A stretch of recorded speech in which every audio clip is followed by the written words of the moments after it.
இன்னைக்கு மாடி தோட்டத்துல ஒரு வித்தியாசமான அறுவடை தாங்க பண்ண போறோம். சம்மருக்கு குளிர்காலத்துல நம்ம முட்டைக்கோஸ் போட்டோம் பாத்தீங்களா, அது வந்து அறுவடைக்கு தயாரா இருக்குங்க. காமிங்க. இந்த முட்டைக்கோஸ் நாத்து ஓரளவுக்கு பெருசாகி வந்துட்டு இருந்தது. அப்ப வந்து நான் என்ன பண்ணேன், இதுல வாட்டர் மெலன் வச்சு விட்டேன். ஒரே வாட்டர் மெலன் தான் இது, கொடியா போது பாருங்க. இப்ப இந்த முட்டைக்கோஸ் வந்து அறுவடைக்கு தயாரா இருக்குங்க. இங்க பாருங்க, மாடி தோட்டத்துல எனக்கு சின்னதா கிடைச்ச முட்டைக்கோசு. கடைகள்ல எல்லாம் கத்தி வச்சு சூப்பரா கட் பண்ணுவாங்க. மண்ணெல்லாம் ஏமாறே கிடைக்குது. அந்த மாதிரி நான் உங்களுக்கு கட் பண்ணி காட்டுறேன். உலகம் ஒரு உருண்டை, ஆனா முட்டைக்கோசு ஓவல் ஷேப்ல இருக்குதுல்ல. அது என்ன பண்ணுது, வெயில் தாங்க மாட்டாத அப்படியே கருகி போகுதுங்க. நான் வந்து இதெல்லாம் போட்டு கட்டி வச்சேன். அது என்னது, சாஞ்சு போச்சுங்க. இங்க பாருங்க எப்படி கருகுது பாருங்க. ஸோ அதனால வந்து நான் அறுவடை பண்றேன்.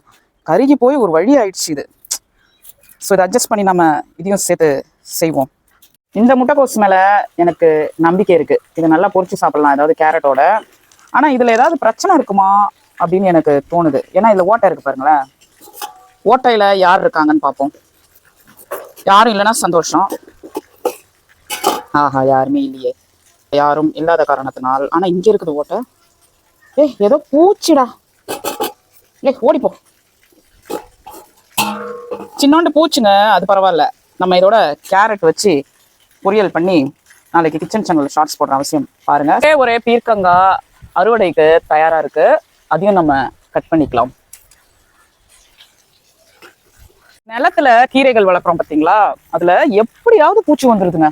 கடலோரம்னு சொல்லி ஊர்ல போய் கீரையெல்லாம் வந்து பரவலாக்கம் பண்ணி நிறைய வளர்த்தேன்.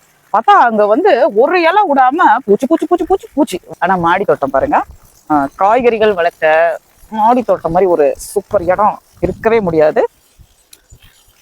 முட்டைக்கோஸ் தான் இருந்தது, அந்த மூலையில கிடக்கு. ஒழுங்கா வருமா என்னன்னு தெரியாது. நம்ம இதை பிடிச்சிருப்போம். வந்துரு. இப்படிதான் வந்தது. தண்டு முளைக்கிற எல்லாத்தையும் போட்டு சூப்பரா நம்ம தேங்காய் போட்டு கூட பொரியல் பண்ணி சாப்பிடலாம். ஒன்றுக்கு இது பாருங்க, வேர் பாருங்களேன், கிழங்கு மாதிரி வச்சிருக்கு. தண்டை வந்து கனவால போட்டு சாப்பிடலாம், இறால போட்டு சாப்பிடலாம், காஞ்ச இறால போட்டு சாப்பிடலாம் அப்படின்னு இருக்கா. கீரைகள் வந்து ஒரு மாதிரி சூப்பரா வளர்ந்துருக்கு. இன்னைக்கு இந்த அறுவடை எனக்கு ரொம்ப சந்தோஷமானது. ஸோ இந்த வீக் எனக்கு இந்த காய்கறிகள் ரொம்ப உதவும்னு நினைக்கிறேன். Happy morning.